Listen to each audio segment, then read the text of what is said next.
If we all tested the water in all of our buildings, we'd probably be surprised how often we might find Legionella in the water supply. In tonight's Big Story Breakdown, we are digging into Legionnaires' disease. It is a serious type of pneumonia caused by Legionella bacteria. It is rare, but it did recently pop up in Oklahoma. The first case was at a Midwest City senior living facility. According to NPR, a resident at Autumn House Independent Living died earlier this month after testing positive for Legionnaires' disease. The resident had reportedly traveled out of state several times during the 3 months he lived there. NPR reports the resident was hospitalized during one of those trips for pneumonia. At the time, the State Department of Health told us they were conducting a public health investigation and supporting the facility with infection control recommendations. According to NPR, the State Department of Health reported there were 19 positive environmental samples from the facility. We reached out to Autumn House today. They confirmed the remediation process went smoothly on August 13th. They say there have been no other deaths or illnesses related to the bacteria.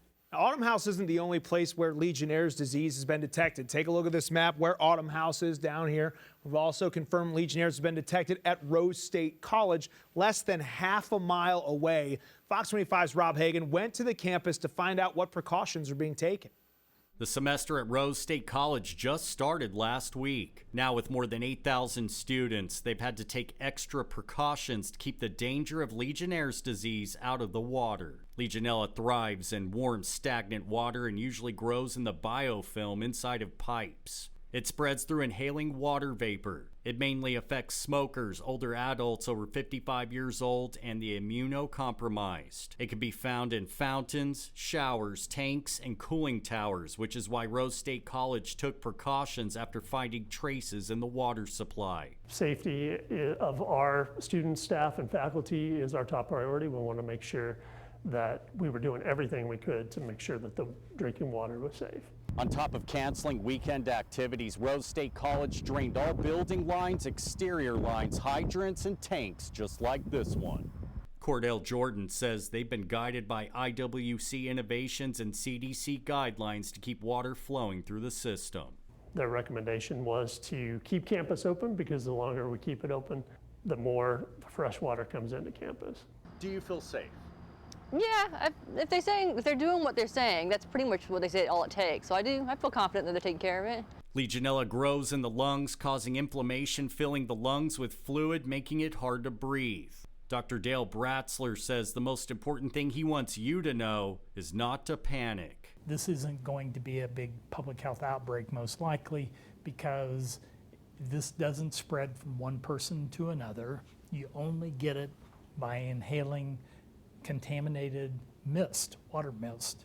The deadly bacteria became known as Legionnaires' disease after hundreds became infected in an American Legion convention in 1976. 29 died from pneumonia. Now, decades later, it's still not known why it's showing up here in Oklahoma. The city of Midwest City says their drinking water exceeds all required standards of the Public Health Department. They released a statement to Fox 25 News stating, quote, "In the most recent case of Legionella being discovered in Midwest City by the Oklahoma State Department of Health, at Autumn House, it was confirmed by the Infectious Disease Prevention and Response Division that the source was not Midwest City water. If you experience symptoms like shortness of breath, cough, fever, or weakness, contact your healthcare professional immediately because Legionella can be deadly." Rob Hagan, Fox 25 News.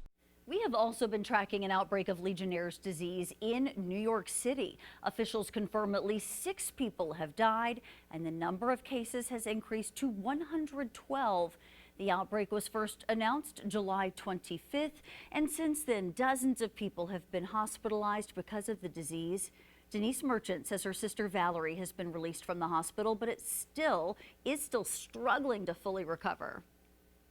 Can't swallow. We still have issues going on. She has to go to rehab.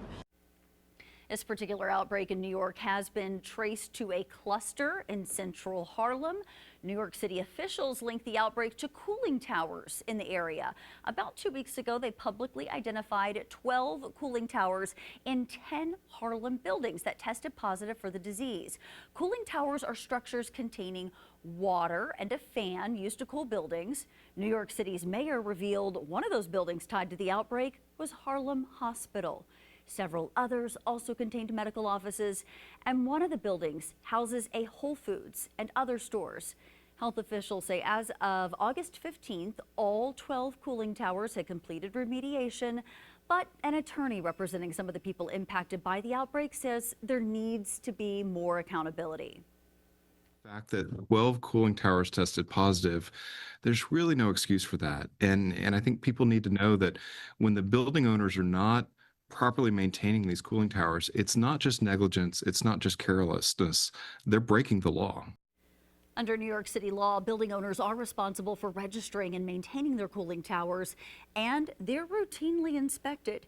The city's health department is proposing new rules, setting specific time periods for testing to be conducted by state certified labs. The proposed changes also include monetary penalties for noncompliance, but the documents didn't reveal specific amounts. Right now, building owners who fail to follow routine maintenance rules face fines ranging from $500 to $2,000. New York City not in the clear. Health officials now investigating a Bronx apartment complex after 2 residents tested positive for Legionnaires' disease. The New York City Health Department says the Legionella bacteria are growing in the building's hot water system and were identified after officials investigated the building's engineering systems. The department said it is working with the building for extensive remediation, which can go on for months or years. Now, 2 separate lawsuits have been filed over the deadly Legionnaires' outbreak in Harlem. Both lawsuits claim construction companies failed to protect workers from unsafe conditions that led to the spread of the disease. Both complaints say the companies were responsible for maintaining cooling towers that became filled with untreated rainwater after July storms, creating ideal conditions for Legionella bacteria to grow. The plaintiffs seeking damages for medical costs, lost wages, and pain and suffering. Most Legionnaires infections are caused by breathing in tiny water droplets that contain the bacteria. In the past, outbreaks have been linked to sources including hot tubs and whirlpools, hot water tanks and heaters, swimming and birthing pools, and even fountains. It can also be found in stagnant, warm water in lakes and streams. Not everyone who comes in contact with Legionella bacteria gets sick. According to the Mayo Clinic, certain factors will increase your risk. If you have chronic lung disease or conditions like diabetes, kidney disease, or cancer, this can raise your risk. Legionnaire's disease can also be a problem in hospitals and nursing homes since germs can spread easily and house people with a higher risk of infection.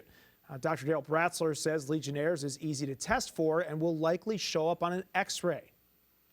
So when you do an X-ray, you'll see that part of the lung looks like it's, we call it a whiteout. It's full of fluid and the material from the infection itself, and it can cause severe shortness of breath. Some people might not be able to breathe well and have to be on a breathing machine. And of course, with any bacterial infection, we always worry about sepsis that can cause death. But most of the people who get Legionnaire's disease, the disease, are older, chronically ill, and those are the people we really worry about.